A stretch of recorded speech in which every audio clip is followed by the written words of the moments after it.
Welcome to the inaugural episode of Retro World Order, our new retro gaming podcast with myself, CapnMikeM, along with Los from the Future Monkeys. Hello, Los. Yes, sir. Hello. How is everything? Oh, the levers are being pushed, the buttons are being pressed. We are in tinkering times over here, so that's why we decided to do this podcast. Los and I have been struck with the retro bug, you would say, and we've been furiously downloading legal ROMs. We want to put that out there as a disclaimer right away. Yes. to enjoy games of our youth, and we decided. Yes, I just want to let everybody know that I'm deeply sorry for the horrible fire to your storage unit where all your physical games were being held. I know that was a long time ago, but it's something that we moved past, and thankfully we're able to find these legally obtained copies of our old games. That's right. No stone has been left unturned. We have gone far and wide to the reaches of the internet to obtain these legally. Thank you, Internet Archive. As I told Los, it's like going through your grandparents' old closet. It's very musty. It's like a flea market. You never know what you're going to find, but there have been some treasures along the way. Mm-hmm. There sure has, and just for the record, because I'm sure something. Well, I don't know. Maybe we'll get to that. We'll get there. I don't want to jump the gun here, so let's just go. Yes. So the name of the show is Retro World Order. We'll try to get out a show as often as we can, either bi-weekly, weekly, or when time allows. Smaller episodes where we can sort of zero in on maybe a new process we've learned, a new system we're tinkering around with, a new retro game that we have never played or are blowing the dust off of and finding new joy in again. So that's kind of the agenda here, and sort of, I guess, my journey, Los, with the whole retro thing. A couple years ago, I inquired with you about doing this on the Steam Deck, right? And, yes, I do remember that. Yep. And that really, didn't, I don't know, for whatever reason, didn't really grab my attention at the time, and probably still doesn't. I don't know, I like to just use the Steam Deck for the Steam purposes, I guess. I guess I'm weird like that. I don't like to tinker to that level with the device and bounce from one desktop back to the Steam OS. That's my hang up. That's a me issue. And certainly ROMs have been around forever, right? I have PCs here I could emulate on the PC if I liked, but there's something enjoyable about this whole Android Linux handheld angle that has really grabbed my attention. And you'll probably nod along with this. Russ over at Retro Game Corps has been a big catalyst for this. Even when I didn't have the devices, I was watching this man, just maybe because the linguist that he is and the presentation was so appealing. And I think after watching this enough times, I was like, I can do this. I feel like I can pull this off. Yeah, he is the retro gaming Jesus. He's there to guide us and to inform and make sure we are on the right track, the right path with everything that we need to do.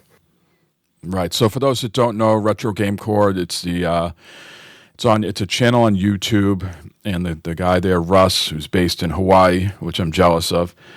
He gets a lot of handhelds and he goes through them. He creates guides or he creates quick videos on like a new OS that you could put on one of these handhelds, or breaks down a shader process and in just a very digestible way. And he's not the only guy. Tech Dweeb and Joey's Handhelds are some others that we enjoy as well. Yeah, Tech Dweeb is my second favorite. He's my second hand man next to Russ. So I appreciate Tech Dweeb and all his nerdy, like, persona that he has going on. I love the whole shtick he has going on his channel. It's funny. And he's very succinct, right? He gets to the point. Yeah. Yep. He likes to put the timer on his videos. I just installed newly on a new device that I got this week, the Amberneck RG34XXSP. Look at us being nerdy right away. And I got the Newly OS, and he has a video that you told me about where he puts like a 2-minute timer, and so that really helps. So yeah, that was a really really quick and easy way to get it done. And usually with any sort of guide with whatever you find on YouTube, you're gonna have the whole backstory and everything, and it's like you appreciate, you listen to it and stuff, but like sometimes you just want to like cut to the chase and get to the point. And it was very very simple with the running through it in 2 minutes. So I thought it was pretty good. Yep, I'm still learning the ins and outs of it. I'm not sure the device itself is the. It's not you're paying for what you get. You know what I mean?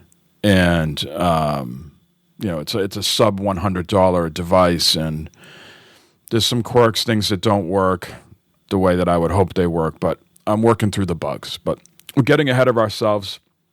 Yes, a little bit there. So why do the show, or why get into retro stuff? And I think I explained it on my own podcast on Second Thought with Mike and Matt. I had this itch to play about a handful of games, the whole Burnout series, the NBA Street games. I love Kirby, and specifically Kirby's Epic Yarn. And then I'm into like twin stick shooters like Super Stardust HD, specifically the one that was on the Vita. And I was always would tell Matt, if I could just play those games again, I would be happy.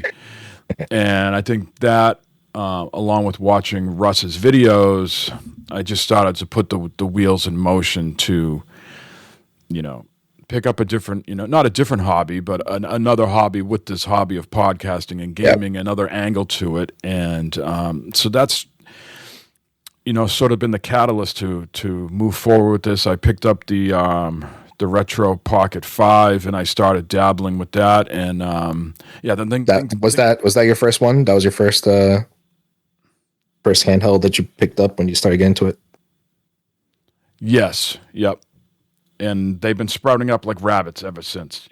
They just been popping off here, as one does when you watch these videos, and then you start subscribing to various channels on Reddit.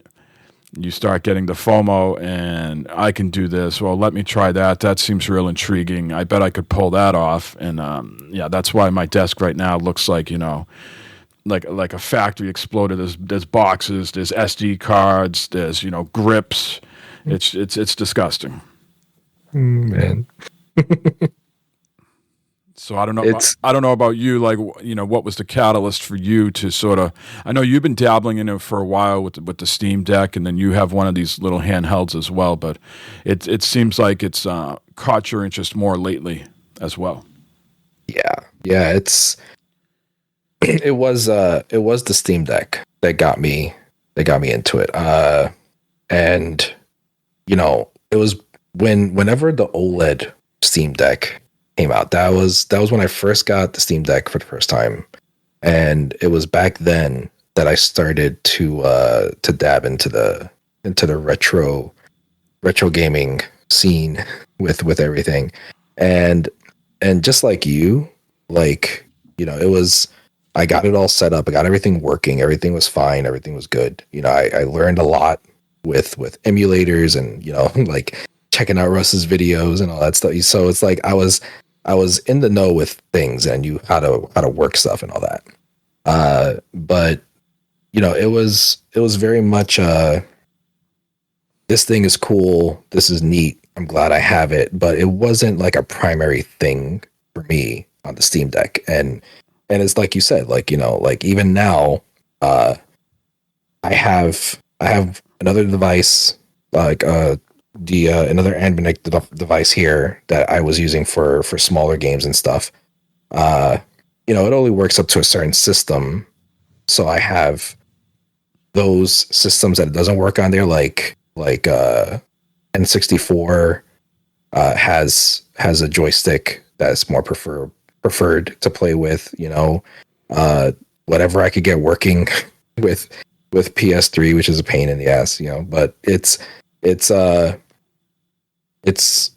are the things that I use the Steam Deck for. For all the other stuff I use on the separate device. And it's just like, I feel like it's better that way. The Steam Deck is great for Steam games. That's what it's good for. And yeah, you could do other stuff, but then it's like, you got these other devices that they're better off for that. They're made for, they feel better when you're playing those older games. And, it got to the point not too long ago where I felt like it was needed again. Like I feel like it has a lot to do with the world that we're living in now, the absolute, insanity that is the world, that it's just every single day you're like, okay, what's going to happen now? What is going to be thrown at us now? And it's like gaming has become such like a blur. It's like a big blob. Like it's a soup now. That's what it is. Like that's how I felt for a while with modern gaming. There's these things that come out that like really shine through, that really catch my attention, that they're good and they're fun and all that. But for the most part, for me, like there's so much of the same coming out that it just feels blah. And it's something that I'm still keeping up with. I'm still there with it, but then I feel like something comforting is needed, like something that you're familiar with, something that you like, brings nostalgia back. That's because that's what it's all about. That's the fuel that is powering these endeavors right now. Nostalgia, your memories for these games that you played when you were growing up, when you discovered them or whatever like that. So it's like, for me, that's what it's about. And I was, we've discussed this before. And I threw out the name Retro World Order because of that. Because it made sense, because it's like it needs to be some sort of a new world order going on as far as gaming goes. And the best way to do that is to go back to the roots, to see what it is that made things fun. Because nowadays something comes out that it's like that it blows your mind and it becomes this viral sensation everybody's playing. Most of the time it's something that's like low res, like the homages to the older games. Yeah. So the blueprints, the Balatros, yeah, the Stardew Valley is a big one. Sea of Stars. You see, like all these games, they come out, they're mimicking what made them great in the first place, the roots. So I feel like a retro world order is in order, and I think that's fitting for where we're going. And a lot of people, they don't feel the same. A lot of people, gamers these days, they're all with the here and now, and I totally get that because I'm the same way. There's plenty of new games that I want to play too, and it's just making that little bit of time to like get back into something familiar, get back into something that made you happy, so you could remember and feel good inside somewhat. Take the time to explore, and it's something that also, you don't really need to get into these devices because, you already mentioned a few. My handheld that I have is the RG35XX Plus, if you're familiar with that. I'm sure in the show notes, we'll put links. Maybe I'll do up the show notes and put all the links and all that stuff and put them in there so you could see what we're talking about. But it's like a Game Boy type shape to it. It's nice and simple, and it works. It works good. But you don't need that, because nowadays, you could just fire up an emulator on your phone and go to town and get to work on it, and it's good. It's good these days. It's easy to jump into it, and you don't really need to invest $100-$200 into these fancy doodads that work with them. So it's good. Unless you have a sickness like someone else on the show. I don't like, it's again a me problem. I don't like to cross pollinate my phone with, like you said, you could put RetroArch on your phone. You could you could download the ROMs, and you could have the money in your back pocket, and you'd be none the wiser, right? But yeah, there's some. I echo the sentiments of everything you just said about nostalgia. I think I'm also coming at it from like 2 or 3 other angles. First of all, I missed out on the whole like SNES up until the original Xbox PS2 era. So I was doing other things in my life during that time. So I was certainly a gamer like the Atari and NES days. And then, fell in love with music, was in a band, and did all that stuff, and was sort of out of gaming again until the original Xbox came out. And I had, the PS2, but really Xbox was, the original one was the catalyst to getting back into all this stuff. So I missed out on Super Nintendo, N64, all the Sega, Saturns. I had a Dreamcast later on when I had a retro bug. During the 360 era, I picked up a Dreamcast. I had a same thing with the PSP. I picked up a PSP at one point, but those things I don't know where they have flown the coop somehow. I don't know. In one of the moves, they must have got put on the yard sale, and some kid must have scooped them for like $1. My wife was probably like, "Yeah, just take these things." but yeah, so I'm, that's a big part of it. That there's a whole era of games that I've missed out on that I want to go back and dabble in and play with. And I think the other thing is, as I get, a little older here in life, trying to learn new things. If you said to Mike, a year ago, hey, you're going to be flashing memory cards, and you're going to be installing operating systems, and you're going to be following these guides and going here and downloading stuff, it was not in the realm of possibilities. I used to always say on the show, if I could just pay someone, this is the list of games I want in the systems, here's the money, deliver it to me, and, I'll be happy. And now I can't even imagine doing that. I am sort of adept at, installing operating systems on devices and learning about programs called Rufus and, and other things to... Balena Etcher. Yeah, to get things working. So it is... While yes, I echo the nostalgia and a need to sort of go back to the roots of gaming and discovering what made things fun, but it's also something that is stimulating my brain and sort of teaching an old dog new tricks, which they say can't be done. So that has really been a thing for me. And thanks to all the people that have done the hard work, right? If I just go to Google and type in how to do these things, and there is either, GitHub pages or Reddit pages or people's blogs. And I don't want to, give the illusion to someone that Mike has, discovered, cracked the code and has, figured this stuff. There's people that have paved the way and have made it very easy for simpletons like me to do this stuff. But it has been enjoyable, and the community, is far and wide, and some of the work they put in and the processes the way they explain it and just sort of get to the matter of fact, yeah, this is how you do it, is really appreciated and has been easy for me to digest. So that's sort of, as much to the dismay of my wife and the wallet, that has been the game. It's, I am playing the games. I don't want to, say that I'm not playing the games. I am playing them, as Russ likes to call it, profits, right? I am profiteering, but I am also always looking at the device and the tinkering as the game as well. Yes. Yeah. That is a problem. I mean, it's a good problem to have, but that happened with me with the Steam Deck when I started back then. And it was very much like, okay, I figured this out now. how can I improve? What else can I do? What else?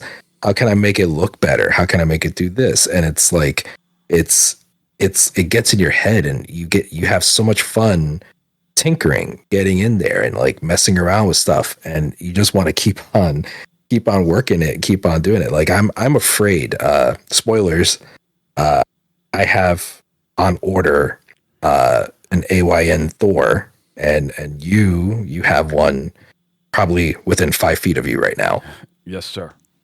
But I'm awaiting it very, very like anxiously. But at the same time, I'm so afraid of what that's gonna do, because it is gonna consume me with how much like I want to mess around with it, and like, you know, make it look cool, make it look good, and make it feel like it's an actual, like, you know, current DS type system. You know, I'm excited for it, but the tinkering is so much a game, like you said.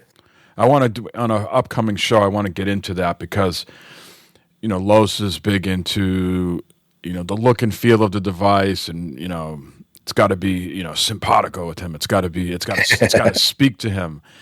Yeah. And I don't come at it from that angle at all. So it'd be good to hear opposing, you know, opinions of why. You know, sometimes I dabble on Reddit at night before I go to bed. You know, a soothing evening to rest your mind is to go to bed and peruse Reddit and see all the devices that people have received. And they got, you know, stickers and cases and little things hanging off the side of trinkets hanging off the side of the device. And so I am eagerly anticipating that conversation to understand the why and do I need to do it. I know I have a couple home projects that I need to deliver to you today, so we can yes. So we can help you along with yours, which I will get to. I am turning the house upside down, looking for a ruler. That's where we are in this process right now. But yeah, it will get done today. But really, we just wanted to do this first episode to sort of, you know, introduce you to the show, Retro World Order, where we hope to discuss individual games and our processes with these devices, things we're learning along the way. Try to be interactive as possible. If the audience has any questions or game suggestions or things they like to, you know, topics they like us to discuss that maybe they're interested in that we can learn about at the same time, you know, that'd be ideal too. But it's a new journey. You know, I've just been starting this since January, so it's only been like, you know, 3 months in or so, 4 months. You're flying. Yeah. You're working it. I need to put some. You know, back in the day, I had friends that had Crown Vics, right, and the cars like swayed too much on the road, and they used to put like cinder blocks in their trunk. I need to put some cinder blocks in my pants here, because the devices are springing up. The ROMs are just, you know. It's such a Mike thing to do, to get into this stuff when the RAM is going up and the memory cards are going up, storage devices are going through. Like, if I only was like 2 years ago, you know, I could have got, you know, SD cards for super cheap and memory for super cheap. But now, nope. It's got to be at the height, like you said, of the world exploding and disaster everywhere. You know, that's where I'm out there fighting the good fight, the SD card shortage fight. Yep, I just did an SD card shuffle. You know, finding a 400 gigabyte one in my old Switch and like changing it out with I actually took my 1 terabyte out of my Steam Deck because it was mostly filled with the old retro games. Right. And, you know, I switched it out. So now I got a fresh, brand new 1 terabyte here, just waiting for this Thor to come in. Well, let's leave you with this little antidote, something to chew on, Lowe's. Less is more, and I know that's, yes, and I know that's funny coming from the things I just talked about. But try to put a 32, if you have one, don't go out and buy one, but whatever the smallest memory card is, put that in your device, and just put the games on there that you want to play, rather than loading up a 1 terabyte and you're going to be spending all day going, what game do I want to play? I can't find it. Yes, yeah. That's a problem. That is a problem.